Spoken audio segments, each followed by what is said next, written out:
জয় হিন্দ বন্ধুরা, day by day নিজেকে improve করার সিরিজে সকলকে স্বাগত জানাই। আমি শুভদীপ, আর 75 দিনের স্টাডি চ্যালেঞ্জের আজ আমার 38তম দিন। আজ একটু সকালে তাড়াতাড়ি ঘুম থেকে উঠে আর পড়তে বসে গেছি।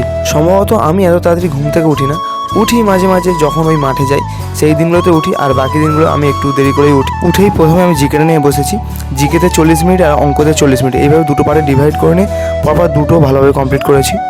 আর জিকেটা পড়ার সময় আমি ছোটো ছোটো করে একটা করে টপিক সেট করি, আর সেটা যদি একদিনে হয়তো ভালো, আর নাহলে দুদিনে আমি কমপ্লিট করে ফেলি। আর এই এখন সকল বন্ধুরা মিলে মাঠের উদ্দেশ্যে বেরিয়ে পড়েছি। তবে আজকে আর কোনো মাঠ প্র্যাকটিস নয়, আজকে সকলে মিলে ছিল একটা ফুটবল ম্যাচ।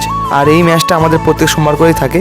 যেসব ছেলেরা পুলিশ আর জিডির জন্য মাঠে প্র্যাকটিস করে তারাই সকলে দুটো পার্টে ডিভাইড হয়ে আর এই ম্যাচটা করা হয়। ফুটবল খেলতে যতটা আনন্দ হয়, চোট পেলে তার দ্বিগুণ কষ্ট হয়। খেলতে খেলতে একটু আচমকা চোট পাওয়ায় সামনের অনেকটা মাংস বেরিয়ে এসেছিল, আর আমরা সকলে ভয় পেয়ে গেছিলাম।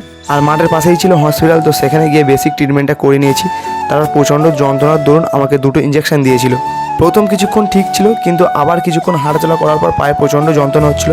তাই আমি চলে এসেছি এই এক্স রে করাতে।